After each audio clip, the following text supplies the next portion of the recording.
আল্লাহ আমাদের হাদি ভাইকে আপনি জান্নাতের উঁচা মাকাম দান করে দিয়েন। আল্লাহ জান্নাতের উঁচা মাকাম দান করে দিয়েন। আল্লাহ তার ফ্যামিলি যারা আছে সবাইকে ধৈর্য ধারণ করার তৌফিক দান করে দিয়েন। আসসালামু আলাইকুম ওয়া রাহমাতুল্লাহি ওয়া বারাকাতুহু। প্রিয় দেশবাসী, সবার কাছে আজকে ভারাক্রান্ত হৃদয় নিয়ে একটি মর্মান্তিক বিষয় নিয়ে আপনাদের সামনে হাজির হয়েছি। সেটি হলো আজকে সারা বাংলাদেশে যে বিষয়টি নিয়ে তোলপাড় চলতেছে, আপনারা সকলেই ইতিমধ্যে জেনে গিয়েছেন।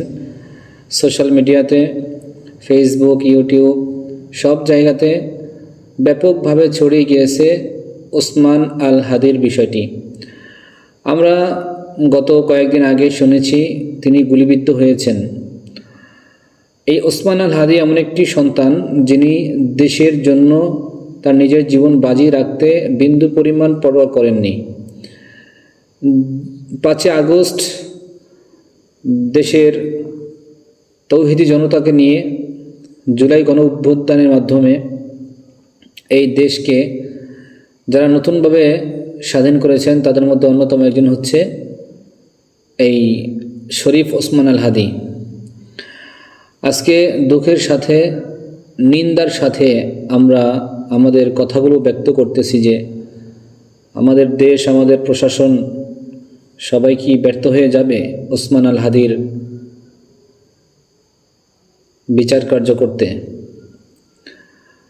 আমি আমার দেশের 16 কোটি মুসলমানের কাছে প্রাণের দাবি জানিয়ে যাই যে আমাদের আজকে ওসমান আল হাদির ওপরে এরকম অতর্কিত হামলা হয়ে সে দুনিয়ার থেকে শহীদ হয়ে আল্লাহর দরবারে চলে গেলেন। আগামী দিন শুনবেন যে আমার উপরে পড়েছে একটি সন্ত্রাসীদের গুলির হামলা। আরেকদিন শুনবেন আল্লামা মামুনুল হক সাহেবের উপরে পড়েছে। আরেকদিন শুনবেন জামায়াতের আমির ডক্টর শফিকুর রহমানের উপরে পড়েছে। আরেকদিন শুনবেন চরমনায়ের হজরত সৈয়দ মোহাম্মদ ফয়জুল করিম সাহেব দামাত বরকাতুহুম তার উপরে পড়েছে। রেজাউল করিম সাহেব দামাত বরকাতুহুম তার উপরে পড়েছে। এরকমভাবে আস্তে আস্তে শুনবেন অমুকের গায়ে তমুকের গায়ে বিভিন্ন হামলাকারীরা হামলা করতেছে।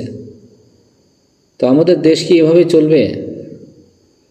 দেশের মধ্যে যে একটা সহিংসতা পয়দা হয়েছে, দেশের মধ্যে যে একটা অরাজকতা সৃষ্টি হয়েছে, এটাকে কিভাবে নির্মূলে এই দেশ থেকে উঠানো যায় সেই পরিকল্পনায় আজকে গোটা মানব জাতির।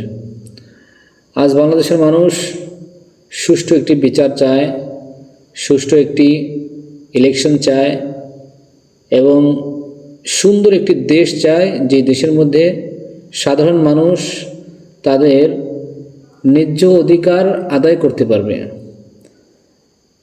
সাধারণ জনগণ তাদের ন্যায্য অধিকারগুলো দেশ থেকে পাবে, সরকার থেকে পাবে, এটাই তারা চায়। দেশে তারা সুখে শান্তিতে বসবাস করতে চায়।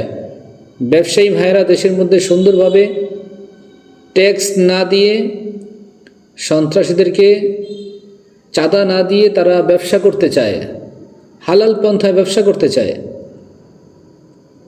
প্রত্যেকটা পদে পদে যদি মানুষের ভোগান্তি হয়, দুর্ভোগ হয়, মানুষ আজ জীবনের কোনো নিরাপত্তা পায় না, মানুষ রাস্তাঘাটে নামতে নিজের জীবনকে ঝুঁকিপূর্ণ মনে করে, এভাবে হলে দেশ কীভাবে সামনে এগাবে? জাতির সামনে দেশ তো কলঙ্ক হয়ে যাবে। এই জন্য আসুন, আজকে হাদি ভাইয়ের জন্য তো অবশ্যই দোয়া, সবার কাছে দোয়া চাই হাদি ভাইয়ের জন্য। এবং হাদি ভাইকে যারা, তার গায়ের উপরে যারা গুলি দিয়েছে, এর সাথে যারা যারা জড়িত, আমি দেশের বর্তমান ভারপ্রাপ্ত সরকার ডক্টর মোহাম্মদ ইউনূস সাহেবকে বিনীতভাবে অনুরোধ জানাবো যে অতি দ্রুত হাদি ভাইয়ের হামলাকারীরা, এদের সাথে আরও যারা জড়িত আছে, তাদেরকে বিচারের আওতায় এনে উপযুক্ত বিচার অবশ্যই করবেন। তাদের মৃত্যুদণ্ড ছাড়া দ্বিতীয় বিচার হতে পারে না। কারণ ইসলামের বিচার কি? কাউকে মেরেছে তাকে মারতে হবে। অন্যায়ভাবে যেহেতু তাকে মারা হয়েছে, এরকমভাবে এখন তার শত্রু যারা, তাদেরকেও এইভাবে মারতে হবে। তো এই জন্য আমার দেশ, আমার দেশের জন্য প্রেম ভালোবাসা, শুধু আমি যদি একা একা বলি আমার আছে আপনারা কেউ থাকবেন না, তাহলে তো হবে না। সবার অন্তরেই দেশের মহব্বত রাখতে হবে। আমার দেশ, এটা আমার আমানত। আমার দেশের কোনো ক্ষতি হোক, আমার দেশের কোনো সমস্যা হোক, এটা আমরা কেউই চাই না। কারণ দেশের মধ্যে কোনো সমস্যা হলে আমরা কেউ তো শান্তিতে থাকতে পারবো না। অশান্তি আসলে সবার উপরে আসবে, আবার শান্তি আসলেও সবার উপরে আসবে। তো শান্তির বাতাসও যেরকম সবাই পেতে চাই, আবার আল্লাহ না করেন দেশের সমস্যা হলে অশান্তির খারাপ যেই বায়ু, এটাও সবার উপরে যাবে। অতএব দেশের শান্তির লক্ষ্যে আসলে আমরা হাতে হাত মিলাই, কাঁধে কাঁধ মিলাই, সকলে একত্র হই, ঐক্য হই। এরপরে আমরা সকলে ইসলাম কায়েমের জন্য চেষ্টা করি, আল্লাহর কাছে দোয়া করি। আজকে থেকে আমল শুরু করুন। আমাদের প্রত্যেকটা গ্রামগঞ্জের যারা আছি, আমরা প্রত্যেকটা গ্রামগঞ্জে মহল্লা যারা থাকেন, তাদের কাছে আমার বিনীত অনুরোধ হচ্ছে, সবাই প্রত্যেকের মা বোন যারা আছে, যারা মাদ্রাসায় খেদমত আছেন, মাদ্রাসার ছাত্রছাত্রীদেরকে নিয়ে আপনারা প্রত্যেককে যার যার সেক্টর থেকে এই বাংলাদেশে যেন ইসলাম কায়েম হয়, ইসলামী খেলাফা কায়েম হয়, এই জন্য বেশি বেশি নফল রোজা রাখেন, নফল ইবাদত করেন, দান সাদকা করেন, দোয়া করেন, আল্লাহর কাছে কান্নাকাটি করেন এবং আল্লাহর কাছে রোনাজারি করতে থাকেন, বলতে থাকেন আল্লাহ যেন দেশের মধ্যে শান্তির ফয়সালা করেন, দেশের মধ্যে ইসলামী খেলাফা কায়েম করে দেন। তাহলে এই দেশের মধ্যে কোনো সহিংসতা থাকবে না, শত্রুতা থাকবে না। প্রত্যেকটা ধর্ম অবলম্বী যার যার জায়গা থেকে সে তার ধর্ম নিয়ে সুন্দরভাবে বসবাস করতে পারবে। অনেকে মনে করে যে ইসলাম কায়েম হলে মনে হয় দেশের মধ্যে অন্য অন্য ধর্ম অবলম্বী যারা আছে তারা দেশে সুন্দরভাবে থাকতে পারবে না। না, এটা ভুল কথা। হিন্দু ভাইরা তাদের ধর্ম নিয়ে তারা সুন্দরভাবে থাকবে, তাদের ধর্ম তাদেরকে পালন করতে দেওয়া হবে, কোনো বাধা নেই। খ্রিস্টান ভাইরা তারা তাদের ধর্ম নিয়ে থাকবে, কোনো বাধা নেই। অন্য অন্য ধর্ম অবলম্বী এক কথায় যারা আছে, এক কথায় অন্য অন্য ধর্ম অবলম্বী যারা আছে, সবাই যার যার জায়গায় সে তার ধর্ম নিয়ে থাকবে, কোনো সমস্যা নেই। ইসলাম ইসলামের গতিতে চলবে, ইসলাম ইসলামের জায়গায় থাকবে, ইসলাম তাদেরকে ন্যায্য অধিকার দিবে, ইসলাম তাদের দেওয়ানা পাওনা যা আছে সব বুঝিয়ে দিবে, তাদের অধিকার দিবে।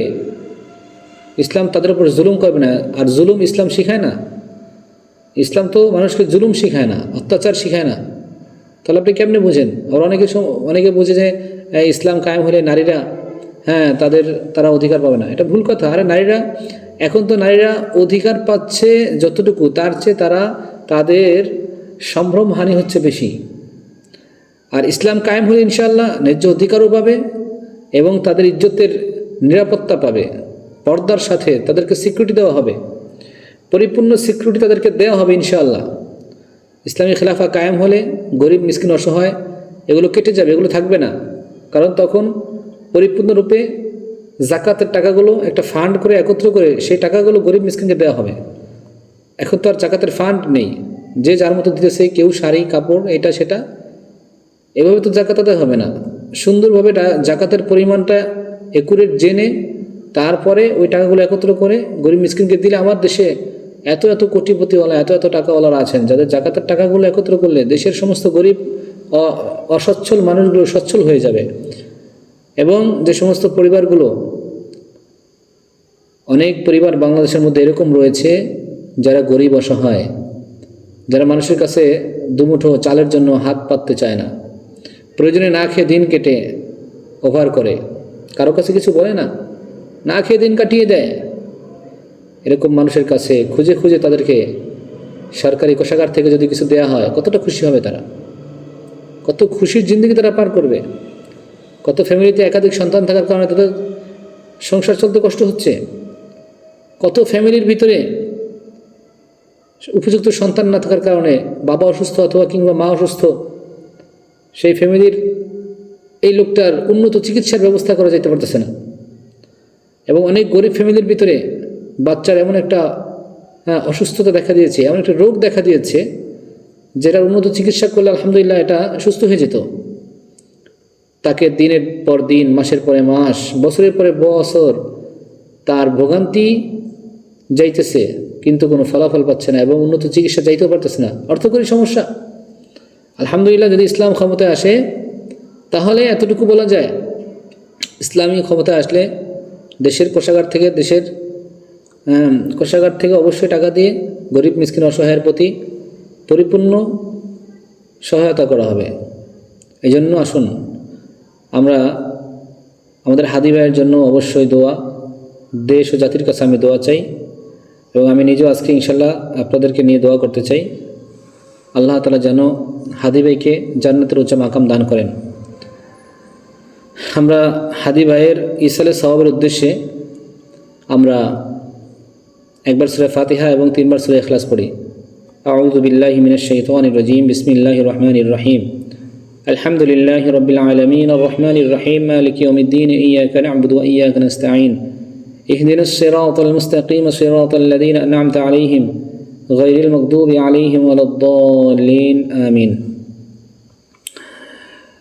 বিসমিল্লাহির রহমানির রহিম। কুল হুয়াল্লাহু আহাদ, আল্লাহুস সামাদ, لم يلد ولم يولد ولم يكن له كفوا أحد. بسم الله الرحمن الرحيم. قل هو الله أحد الله الصمد لم يلد ولم يولد ولم يكن له كفوا أحد.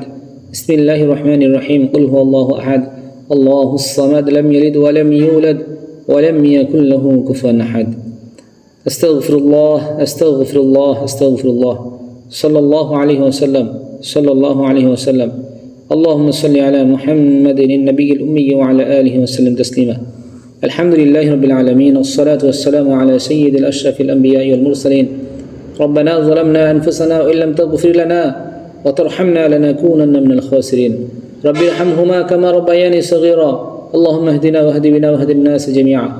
হে রব্বে করিম, দয়াময় আল্লাহ, আজ যে উদ্দেশ্যে আপনার কাছে হাত বাড়িয়েছি আপনি জানেন। আল্লাহ আমাদের হাদি ভাইকে আপনি জান্নাতের উচ্চ মাকাম দান করে দিন। আল্লাহ জান্নাতের উচ্চ মাকাম দান করে দিন। আল্লাহ তার ফ্যামিলি যারা আছে সবাইকে ধৈর্য ধারণ করার তৌফিক দান করে দিন। সমস্ত গুনাহমুক্ত জীবন দান করে দিন। সবাইকে আপনি কবুল করে নিন। আল্লাহ সবাইকে আপনি মাফ করে দিন। আল্লাহ দেশের মধ্যে শান্তির ফয়সালা করেন। আল্লাহ সবাইকে আপনি সুন্দরভাবে জীবনযাপন করার তৌফিক দান করেন। সুবহান রাব্বিকা রাব্বিল ইজ্জাতি আম্মা ইয়াসিফুন ওয়া সালামুন আলাল মুরসালিন, আলহামদুলিল্লাহি রাব্বিল আলামিন।